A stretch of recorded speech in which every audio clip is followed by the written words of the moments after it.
I mean, there's worse ways to turn up at work in the mornings, isn't there? Major Carter. Mate, it's not bad, is it, boys? Welcome to the Gun Review, the show where we'll be testing the best guns and gear of the moment. That's a great idea. Good idea. Not all tests will be scientific, but I can promise you there'll be a lot of fun. Joining me in this quest is Ryan and Big Mike. Today we're going to be pitching airguns against 2.2 rifles, both in theory and in practice. Speed race, who can break all five first? Loser goes in the trough. Ryan's got an insanely rare Winchester to share. Absolute beauty. We have another Spanish gun factory to share. This is one of the most impressive gun workshops I've ever been to.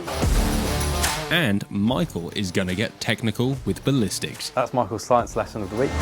Welcome to Season 2, Episode 3 of the Gun Review.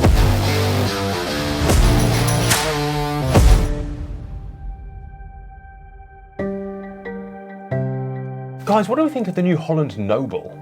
I'm yet to see it. Have you seen it? I've seen it 3 times now. I was a bit shocked at first. Some of the images they used in their original press release were a little doctored and made it look a little cheap. And it's definitely not cheap at £72,000. No, that is not a cheap gun. It's a lot of money for a gun with laser engraving. Is it hand finished? Yeah. I mean, the gun is, the engraving's not. Oh, okay. But I would like to rise to its defence. Okay. That it's nice to see a London gun maker doing something new.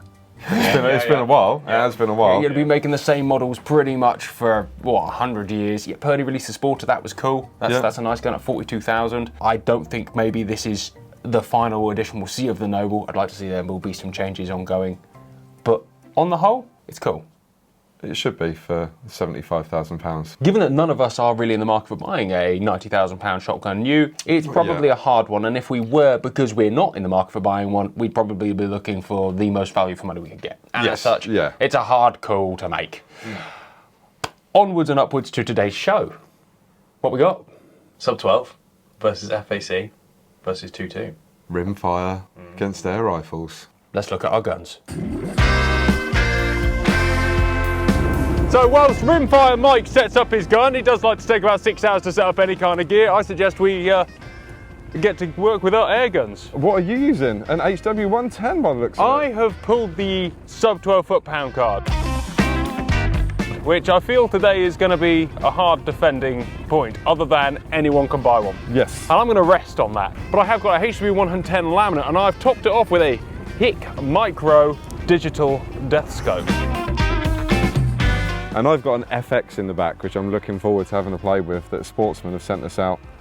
If you're going to go FAC, there's only a couple of companies that make monstrous FACs. Yes. And they are FX for the big guns. And it is a monster. You wait till you see it, you're going to love it. Watch how dignified I get out of it.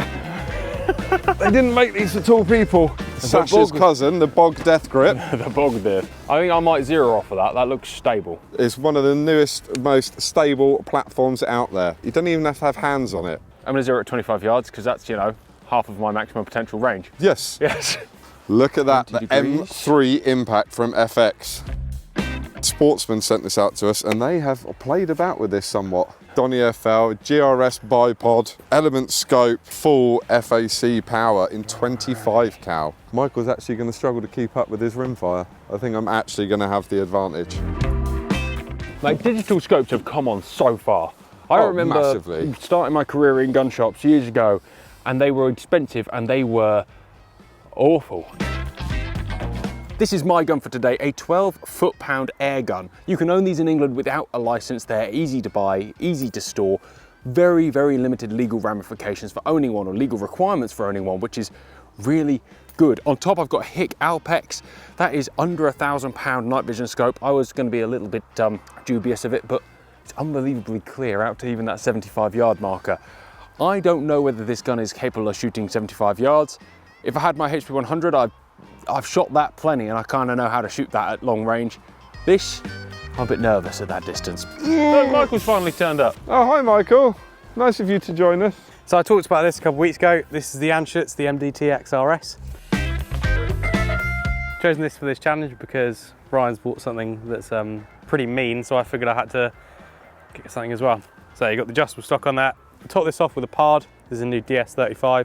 brilliant scope. This one is the LRF version as well, which shouldn't help that much because we actually know our distances, but... We just walked basically to Cornwall and back to get a fill adapter for my gun, and Michael is still no closer to zeroing his gun. He's He's very twizzling trying. dials.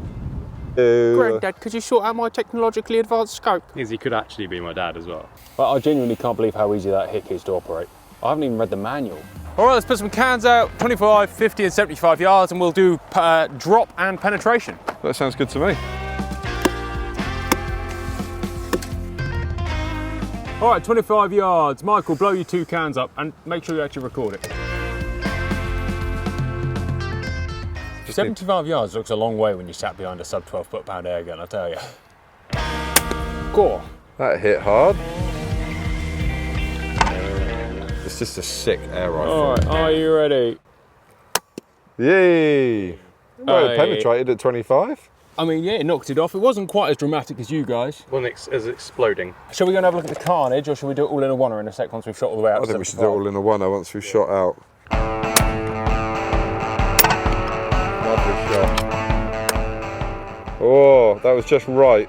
Yeah, I was going to say that wind is blowing me way off course. Yeah. Reload! Tactical reload! Maybe I should have been like, yeah, let's do it at 15 and 25 yards. Yes, good shot. More power definitely helps.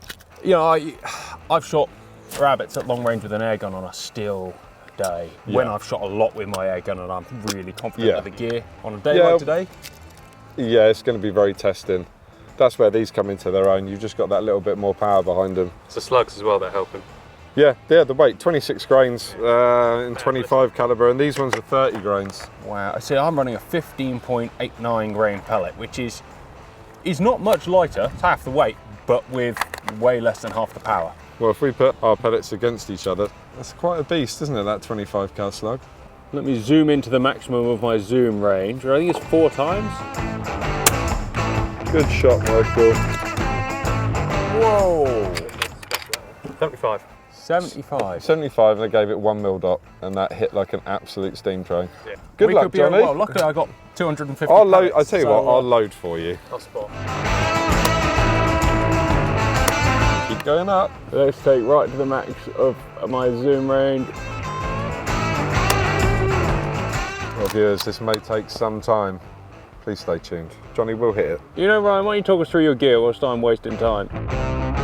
It's got an Element Helix scope on there, the 20 MOA rail that is full length, which is incredible. You can fit every single gadget on these possible, and the guys have done pretty much everything to this package. It's probably, what, a £5,000 package? Large bottle on there. You've got GRS bipod and the Donny FL Fat Boy mod, which actually is incredible. We've got a nice little trigger rest on there for your thumb. I've never shot an air rifle so accurate. She's a heavy girl, you wouldn't want to walk around with her for a long time, but if you're sat on a bank somewhere or on sticks shooting rabbits at long range, this thing is incredible. It took me a couple of shots to find it, but I'm happy that I did. 12 foot-pounds though, you are. You have to learn, don't you, like any air gun. And you could get on an app and put it over chrono, but... No, who wants to do that? Once I'd found it though, 4 on the bounce, more or less. 75 yards in quite a difficult wind.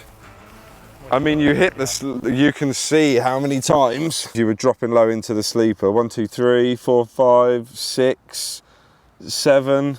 The damage when it hit them at that range is It's still actually going impressive. through it. That It's still is not insignificant. It's still penetrating it. That was probably the 25 cal. Yes, that entered, but... Absolutely destroyed it. I mean, to be fair, Michael and I at 75 yards were both 1 shot, 1 kill on both targets. They were on the money at that sort of distance. You're not suffering a lot of drop at that range. Not at all. Probably looking, I reckon, about 3.5 foot. Yeah, with a 12 foot-pound, and 8 inches of windage it turned out, but I only managed to hit it when the wind died down, and I consistently got those shots off. 130 yards is probably the maximum range for a 2.2 for most sensible shooting. Yeah, we've pushed them out further, but yeah, sensible shooting, yeah. 150 and it is. Let's take it to 130 and see how you boys get on. And I'm going to have a cup of tea. Why not? You can make me one. Literally no point in me shooting at 130 yards. Good point. You can have a go with mine. All right, so competition time. These boys are going to be shooting the 130-yard targets. I have lucked out, and I want to shoot the 25-yard targets. Speed race, who can break all 5 first. Loser goes in the trough.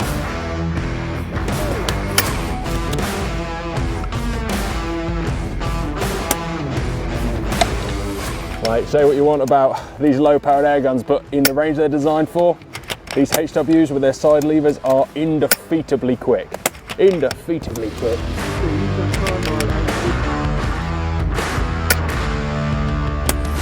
Good shot, Michael. Michael, well done. I'm out. There we go. All we have to do is give Michael a way more powerful gun and put him in a position to win, and he'll win. And he'll win. Before we destroy thousands and thousands of pounds worth of really good gear, should we get out of this storm, guys? That's a great idea. Good idea. The things we do for the gun review.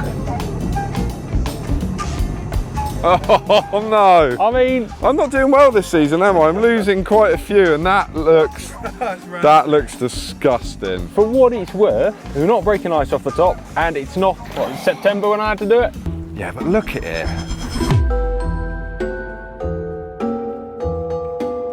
That is grim.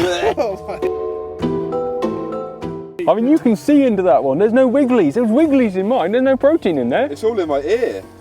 I mean, you committed. Something's living with me. Is that what your hair looks like without all the gel? Yeah. Yeah, very exciting. Just do stick that it more back often. now. Just do like a lawless haircut. Have some of that action, mate. Wow.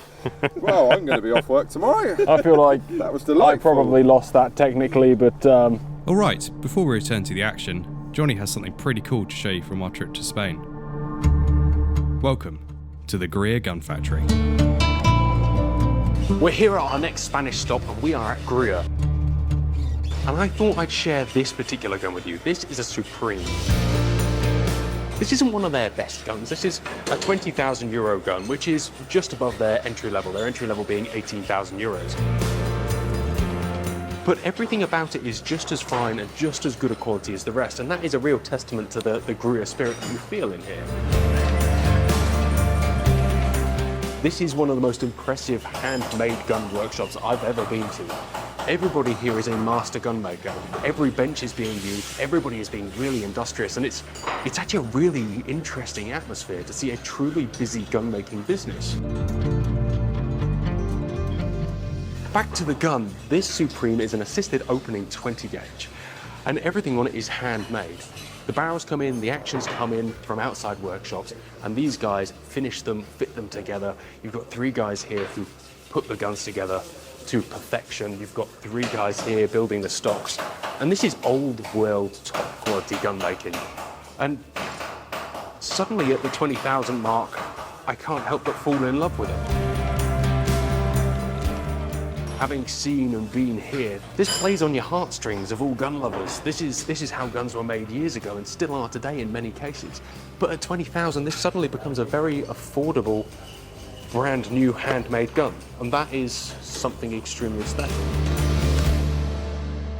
They obviously go up from here, and there are guns out there that are outrageous. Their Celtic is a particular favourite of mine. The Case Scholar Harden version is something absolutely special.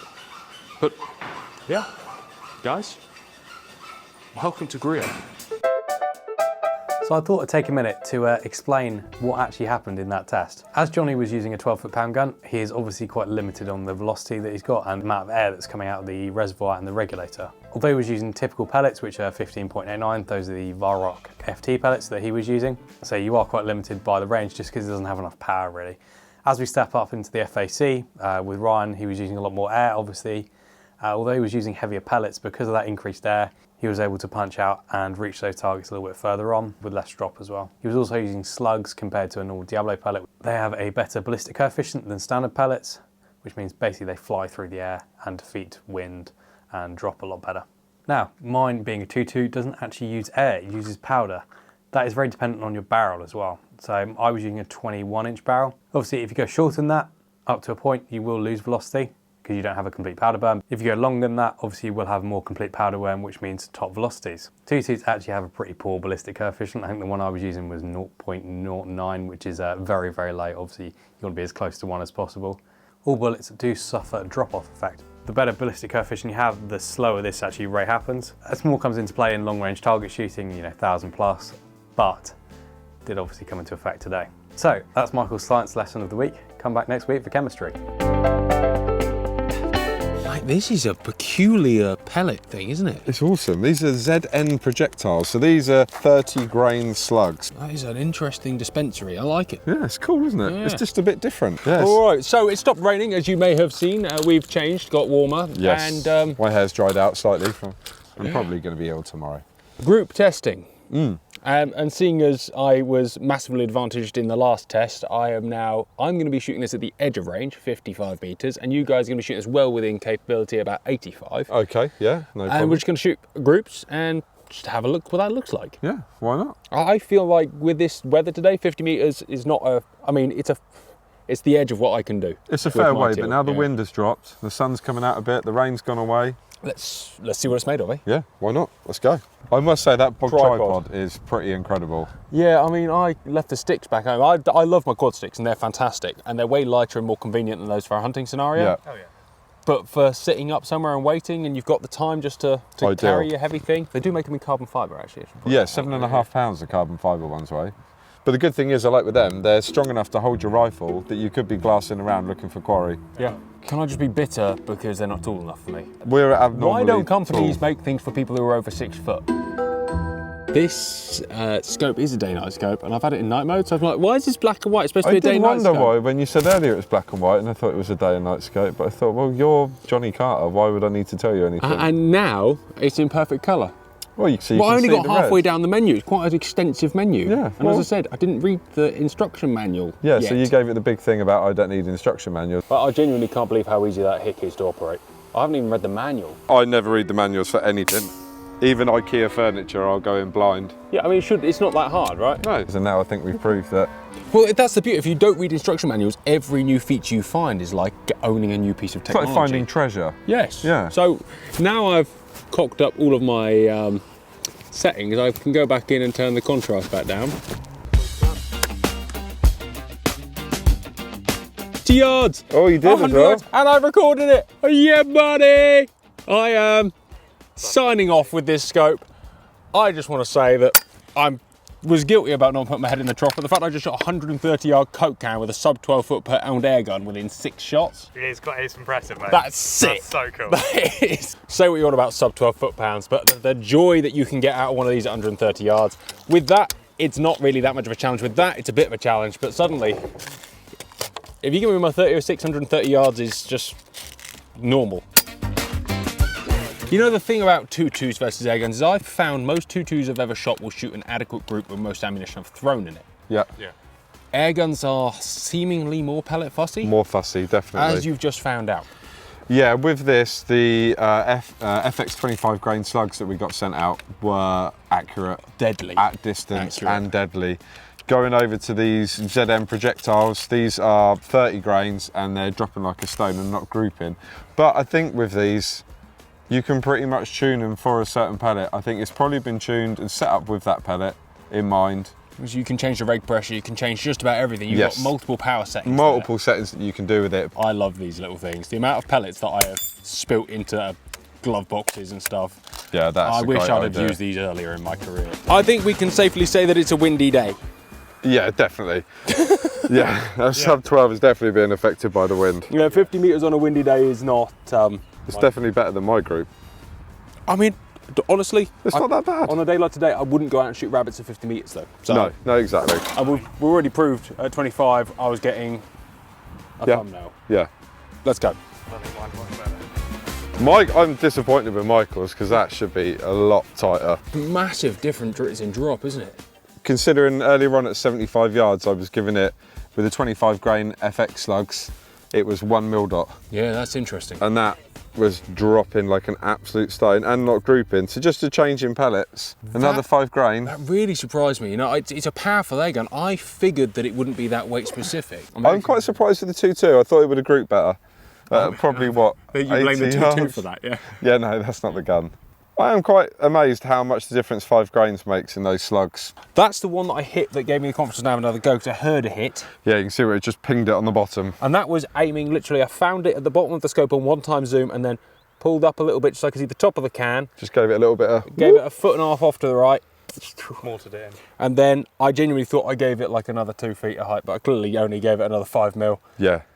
straight through the bottom. Yeah, straight through. 130 yards of 12 foot-pound. is enough to kill a Coke can. Yeah.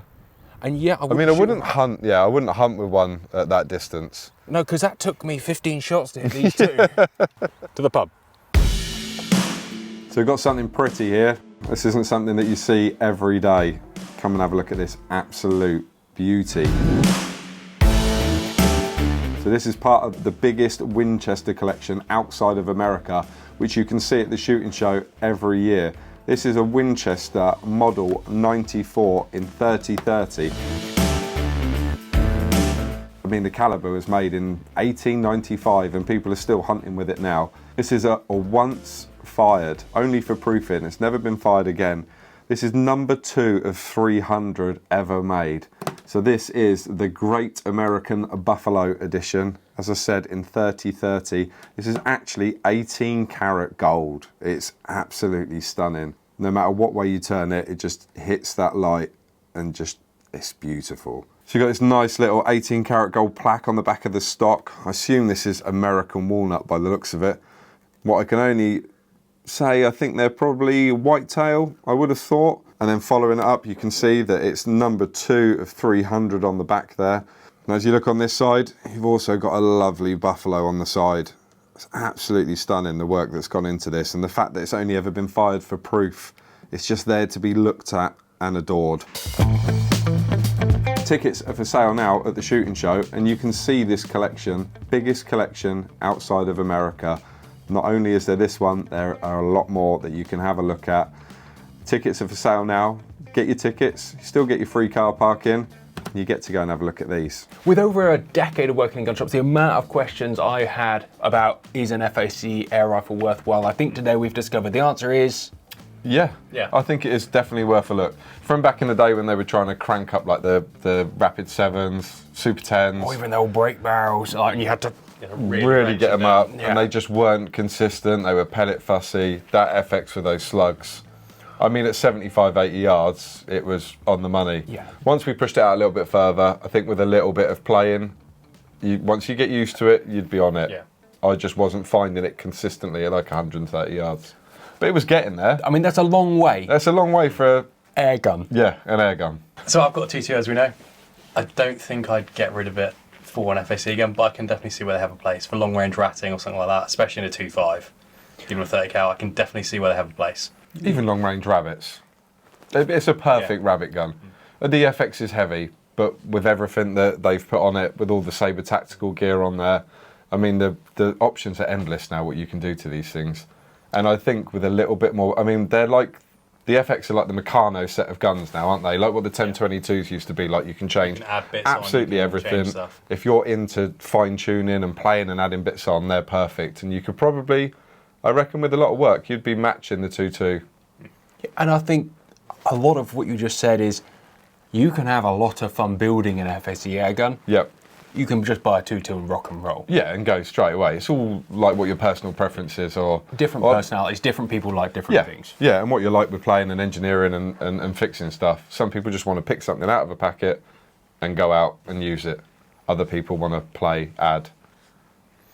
The sub 12 foot-pound air gun doesn't even belong in that race, is what we discovered. No, but it's still at 70 yards. Once you manage to walk it in there and work out where you were shooting, it was still penetrating that can at 70 yards. There's enough power there to go and hunt with. I think it just appeals to a different audience. Somebody who doesn't want a license. Yeah. And if you do have a license, somebody who wants a really difficult hunt. Like, you can't go out and just shoot rabbits at 70 yards off the bat like you could with your guns. You need to be a very talented shooter or a very talented stalker to make that a reality. And there's a lot of fun to be had hunting with air guns. Yes, a lot of us started with air guns, didn't we? I mean, I started with sub 12 foot-pounds. That's how I learned everything about shooting before I moved up. It's a great student profile to go and learn to hunt. An air gun is something. It's not easy. Definitely. Other than that, we've been to Spain, we've looked at some cool guns. Guys, we'll see you next time. Thank you for watching, and we'll see you at the British Shooting Show.